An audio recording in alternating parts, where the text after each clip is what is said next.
Hello everyone, welcome back to my YouTube channel. ඔයාලා හැමෝම මගේ channel එකට මම ආදරෙන් පිළිගන්නවා. ඔන්න ඉතින් තවත් ලස්සන දවසක් ඔයාලත් එක්ක share කරගන්න තමයි මම මේ ලෑස්ති වෙන්නේ. ඔන්න ඉතින් දැන් වෙලාව 7:45ට විතර ඇති. මට ඉතින් රැට ඕන තරම් වෙලා නිදා ගන්න නැතුව ඉන්න පුළුවන්. හැබැයි උදේට නම් නැගිටින්න ටිකක් අමාරුයි. ලොකු වැඩක් කියලාත් නැති නිසා මං චුට්ටක් නිදාගත්තාද. අද නම් ඉතින් ලොකු වැඩක් නෑ කියලා නැගිට්ටට පස්සේ බලන්නකෝ වැඩ කොහොමද මට එකතු වෙන්නේ කියලා. උදෙන්ම ගන්න මෝර්නින් ඩ්‍රින්ක් එක හදන්න තමයි මම මේ ලෑස්ති වෙන්නේ. මං ඉතින් අද කැරට් නැති නිසා පම්කින් විතරක් මේකට යස් කරා. ඔයාලා දන්නවද ළමයි නිතරම අපි කැරට් වගේ ජූස් හදලා බිව්වට ඒවා බොන්න ඇඟට ගුණ නැහැ. ඒවා වලට ගොඩක් රසායනික ද්‍රව්‍ය දාන නිසා ඒවා අපේ ශරීරයට එච්චර හොඳ නැහැ.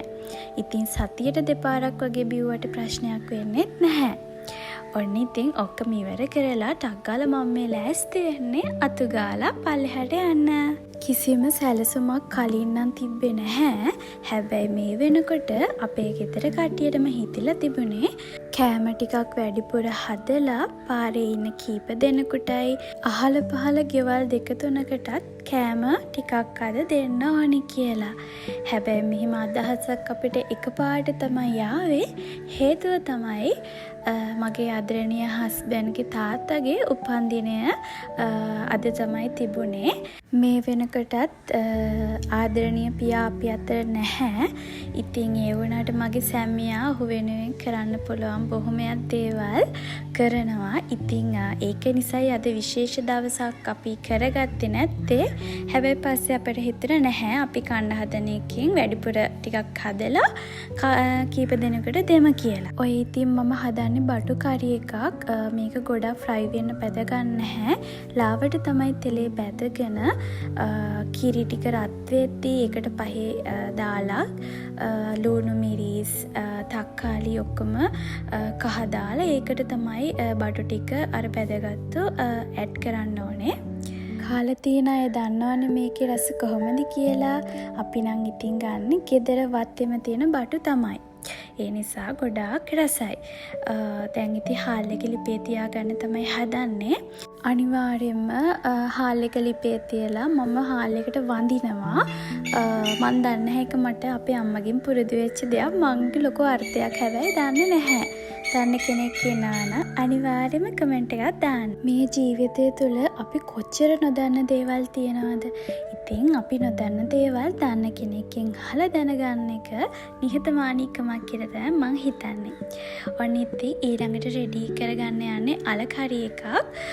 මේක අපි තෙල් දාලා තමයි ගන්නෙ. ඔය චිකන් එකට ගම්බිරිස් ලුණු ගොරක දාලා චුට්ටක් අත ගාලා තිබ්බා. ගොඩක් පහේ අත ගාලා තිබ්බේ නැහැ. ඔය විදියට තමයි අද අපි හැදුවේ. ඒ තමයි චිකන් කරි එක. මේ තමයි පෝක් කරි එක. පෝක් කරි එක හදන්න උපන් හපන් දක්ෂය තමයි අපේ මදරිල්ලෝ. එයා තමයි පෝක් කරි එක හැදුවේ. අද ඉතින් මේ කෑම ඔක්කොම හදන්න මගේ අම්මලා දෙන්න ගොඩක් උදව් කළා. කැමරාව පිටිපස්සේ ඉඳන් ඒගොල්ලෝ ලොකු සපෝට් එකක් දුන්නා. මොකද මේක අපි ශනිකව ලෑස්ති කරගත්තු දෙයක් නිසා ඉක්මනට අපිට කෑම හදන්න සිද්ධ වුණා. ඔන්න ඉතින් ඔක්කොම දැන් උයලා ඉවරයි. දැන් තියෙන්නේ පාර්සල් බඳින්න. මට හිතෙනවා අපිට ලොකු දේවල් අවශ්‍ය නැහැ. දානයක් දෙන්න ප්ලෑන් කර ඉන්න ඕනෙත් නැහැ. ගෙදර උයන සාමාන්‍ය උයන විදිහට ටිකක් වැඩිපුර උයලා හිතන ගමම කාට හරි ගිහිල්ලා දෙන්න තියනවා නම් ඒක ලොකු පිනක්. මේක අපි සැලසුම් කළා නෙමෙයි. අපි එකපාරට හිතලා තමයි මේක රෙඩි කරගත්තේ. ලොකුවට ප්ලෑන් කර ඉන්න කියොත් සමහර දේවල් අපිට හරියට කරගන්න බැරි වෙන්න පුළුවන්. ඉතින් මං හිතනවා ඒක නිසා ප්ලෑන් නොකර තමන්ට පුළුවන් විදියට කෙනෙකුට දෙයක් දෙන්න පුළුවන් නම් ඒක ගොඩක් වටිනවා කියලා. මේ නම් අපේ කිවල් ළඟ දෙන්නේ තුන් දෙනෙකුට දෙන්න තමයි මේ විදියට අපි බාස්කට් වලට දාගත්තේ. කාගේ හරි කුසගින්න නිවන්න පුළුවන් නම් ඒක ලොකු දෙයක් කියලා මං හිතනවා. දැන් අපි කවුරු හරි හිඟනු කෙනෙක් හිටියොත් අපි සාමාන්‍යයෙන් දෙන්නේ අපිට තියෙන පොඩිම ගාණක් නේ කෙනාට රුපියල් 20ක් 10ක්. ඇත්තටම අද කාලේ ඒ වගේ ගාණක් දීලා ඒ කෙනෙකුට කෑමක් ගන්න බැහැනේ. ඉතින් මං හිතනවා කෙනෙකුට දෙයක් දෙනවා නම් ලොකෝ ගණන් ඕනේ රුපියල් අඩුම 100ක්වත් දෙන්න බලන්න. මොකද මං දැකලා තියෙන ගොඩක් කට්ටිය රුපියල් 10 20 ඒ වගේ දෙනවා.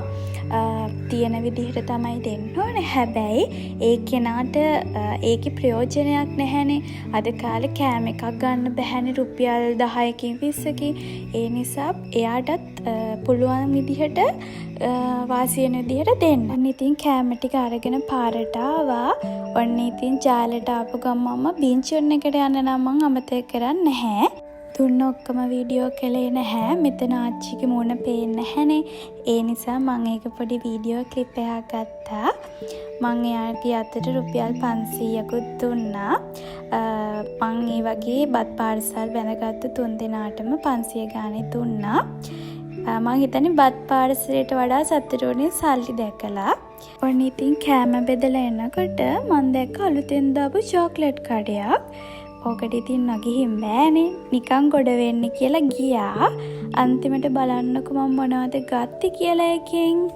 ඉම්පෝට් කරපු ගොඩක් චොක්ලට් තිබුණා රීසනබල් ප්‍රයිස් එකට මෙතන. මේක තියෙන ජාල ටවුන් එකේමයි. ඉතින් ඕන කෙනෙකුට හොයාගන්න පුළුවන්. මට නම මතක නෑ හරියටම. ගොඩක් වෙරයිටිස් වලින් තිබුණා. ගානත් රීසනබල් ප්‍රයිස් එකට තිබ්බා.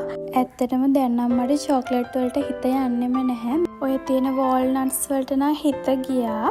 ඔන්න ඉතින් මං ආසම කෑම ගමීස්. ගමීස් වලට නම් මම ආසයි ළමයි. අන්තිමට ඉතින් ගමීස් පැකට් එකකුයි වෝල්නට්ස් ඒ වගේම පම්කින් සීඩ්ස් අරගෙන ගෙදර ආවා. ඇත්තටම කිව්වොත් මං ගොඩක් සල්ලි ඉතුරු කරන්න කැමති කෙනෙක්. හැබැයි මං ආස දෙයක් දැක්කොත් නම් දෙපාරක් හිතන්නේ මං ඒතේ ගන්නවා. දෙපාරට වැඩිය හිතනවා සමහරක් වෙලාවට අනවශ්‍ය දේවල් ගන්න ගියාම. ඔන්න ඉතින් දන්නේම නැතුව ගොඩක් හවස් වීගෙන තමයි ඇවිල්ලා තියෙන්නේ. මං හිතනවා මේ වීඩියෝ එක බලන ගොඩාක් ගෑනු ළමයි පිරිමි ළමයි වෙන්න පුළුවන්, වැඩිහිටි කෙනෙක් වෙන්න පුළුවන්. ඒ හැම කෙනෙක්ගේම හිත තුළ හරි ආසාවෙන් ඉටු වෙනකම් බලාගෙන ඉන්න බලාපොරොත්තු තියෙන්න පුළුවන්.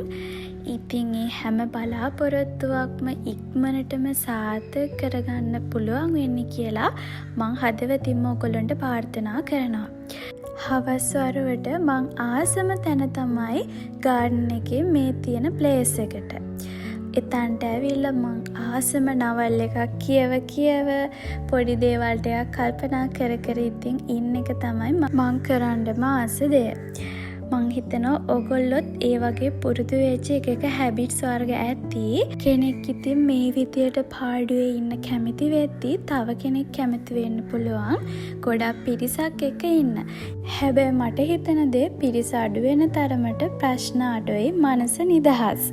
ඔයාලා මොකද ඒ ගැන හිතන්නේ? ඔයගොල්ලෝ හිතන අදහසක් මට කමෙන්ට් එකක් දාගෙන යන්නකෝ. ඔන්න ඉතින් දැන් ගොඩාක් හවස් වෙලා තියෙන්නේ.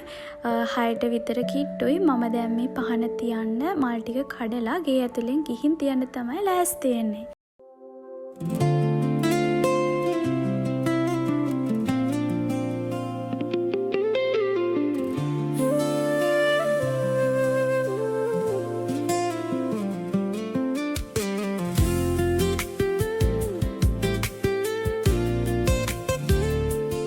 මල්වලට වතුර දානවා කියන්නේ මනසට මාර විදියට දැනෙන, නිදහස දැනෙන හොඳ ඇක්ටිවිටි එකක් කියලා තමයි මං හිතන්නේ. ඔන්න ඉතින් වතුර දාලා ඉවර වෙලා දැන් පහන තියන්න තමයි ලෑස්ති වෙන්නේ. හැබැයි ඉතින් මම කවදාවත් මගේ ගෙදර බුදු පහන තියෙන එක නම් වරද්දන්නේ නැහැ. මම මේ විදිහට උඩ බුදු පහන පත්තු කරද්දී මගේ ආදරණීය සැමියාගේ අම්මා පල්ලෙහා, එයාලා කැතලික්නේ, එයාලගේ ආගමික දේවල් සිද්ධ කරනවා. මම බෞද්ධයෙක් කියලා කවදාවත්ම ජේසුස් වහන්සේගේ පහන පත්තු කරන්න නැතුව ඉන්නේ නැහැ. මොකද මදරිල්ලෝට මිස් වෙන දවස්වලට මම මුලින්ම මේ පහන පත්තු කළා තමයි මගේ බුදු පහන පත්තු කරන්නේ. මම හිතනවා කොයි ආගමෙන් වුණත් අපිට ලැබෙන ආශිර්වාදය ගොඩක් වටිනා කියලා. එහෙනම් ඉතින් අදට ගිහිල්ලා එන්නම්. මගේ වීඩියෝ වලට ඔයාලා කැමති කෙනෙක් නම් අනිවාර්යෙන්ම ලයික් කරන්න, කමෙන්ට් කරන්න, ෂෙයා කරන්න. channel එකට අලුත් කෙනෙක් නම් අනිවාර්යෙන්ම මාව subscribe කරන්න. එහෙනම් ඉතින් හැමෝම පරිස්සමෙන් ඉන්න.